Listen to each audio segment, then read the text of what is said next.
This is Transformers Generations Cybertronian Soundwave, or War for Cybertron Soundwave. The figure is part of Wave 3 of the Generations line. Let's back that up. Here is a quick look at the packaging. Fantastic artwork. And here is Soundwave. Okay, that's that. In case somebody is still wondering, he does not come with his pets. I just thought it'd be cool to actually include some of the other incarnations of the cassettes that he had in G1. This is the Universe Ravage that came with Hound. This is the Henkei version. That's that in there. This is the Laserbeak that came with the Titanium Soundwave, which I spent $32 on for a figure that was this big with this cassette tape, and I've been kicking myself in the ass for some time now for spending too much money on a lousy titanium figure up until now, which I'm pretty glad I actually bought him, because now I have a Laserbeak for the War for Cybertron Soundwave, which is pretty cool. He does not, I haven't found a way to actually have his legs snap onto anything of Soundwave, but I'm happy just having him around with Soundwave, so I'm going to put that to the side as well. Great figure, lots of G1 aspects, G1 inspired attributes of this figure. Sorry, as you can see, the head is very G1, especially the cassette deck. This thing has got nothing to do with the Cybertronian the alt mode. He transforms into an armored vehicle that it forms like a cockpit, but I think it was really just forced upon it. But it really is just a way for them to keep Soundwave looking like his G1 character, so which is very good. I actually admire Hasbro for doing that. The guns, the weapons, the shoulder cannon, as well as the gun is very G1. Very nice, and overall the figure is wonderful. This is one of the most anticipated figures in the line, the Generations line, together with probably Trax and Jazz and Optimus Prime, Megatron, and Blur. But it's safe to say this figure is in the top 4 of the Generations line. So there, the plastic on his deck, tape deck or cockpit, is translucent. It's very cool. You can store the weapons there, which we'll do now. And as we do so, I'd like to point out one thing that I didn't really like about the weapon. If you push this down, the way to pull it out is if you push it a little bit like that and sort of use your, I don't know, sort of use your fingernails to pry it out. That's the only way I know how to do it, but it's pretty annoying at times, but it's okay. I don't know, as long as, I mean, it does make it look like G1. So okay, you can just store the weapons like this. They actually still do look like the batteries that the G1 figure had. So very nice, great endeavor for Hasbro, great effort. So like that, even looks like he has a cassette tape on with the two. I mean, just ingenious, and I really appreciate the work that Hasbro has done for that. Okay, overall fantastic figure.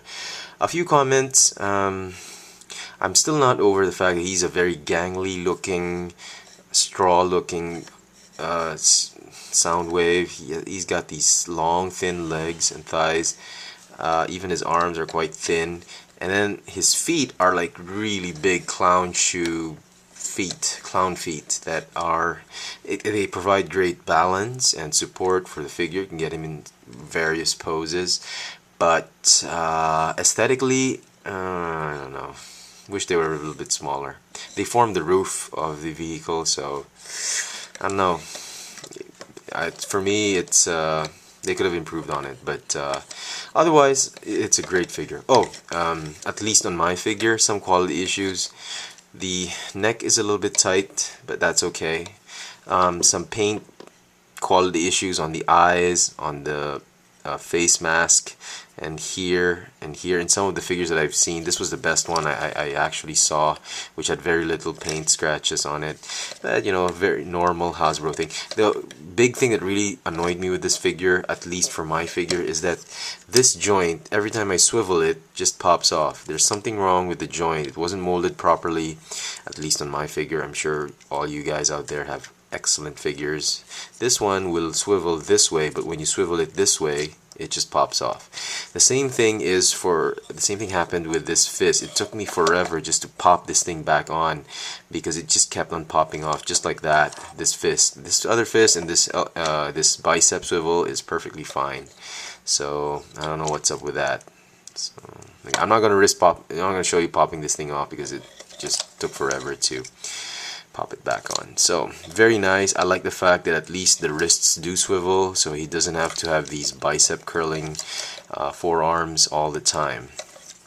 So good job, Hasbro. Overall, very nice. Great robot mode. So let's transform him. First thing you want to do is okay, you want to do the arms first. So I'm going to go ahead and straighten them out. You're going to fold the fists backward like that. I'm going to go ahead and just move this out of the way. Point the arms upward like that. And well, we'll fix that later. Just open this up and then go ahead and fold it over his head and snap it on. Okay. Right. Okay. So we're going to leave it like that for now. Then what you want to do is you want to go ahead and fold up the wheels. The wheels do snap on somehow, or at least they appear to snap on. They don't actually. They just flip up like that. Okay, make sure it's aligned. You can go ahead and fold up the teeth. Not exactly sure what Hasbro is going for with the teeth, but you know, it's a Cybertronian mode. I'm sure some of you who've played the game can explain to me why he's got these teeth. I didn't play the game, so my bad. I don't know what that is. Okay, next thing you want to do is you want to flip up the wheels like that. And then you want to go ahead and unfold the torso like that. And then, okay, you want to go ahead and rotate the feet back and unsnap them like that. Like that. Then what you want to do is you want to go ahead and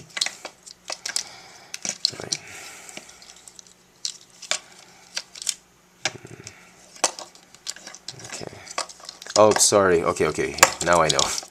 Sorry, I forgot to do this very, very vital piece of transformation. My bad.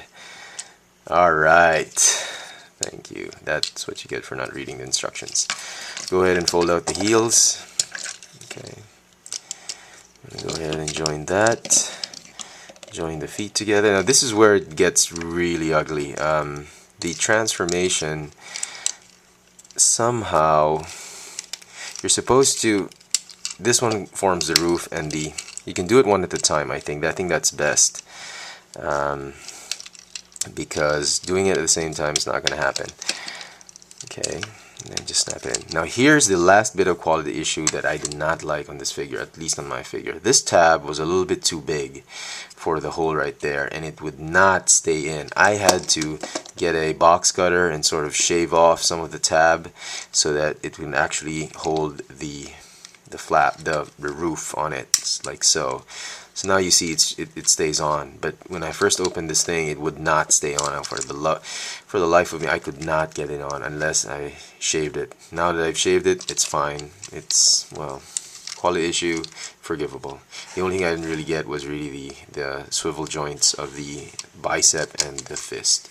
So there you have it. There is Cybertronian Soundwave in his Cybertron tank mode, alt mode, whatever. I think this is a hover tank. I don't know. I thought I saw pictures that the wheels are actually folding in and could hover. I don't know. But it's pretty good. It's pretty small. As you can see, here is the Universe Ravage.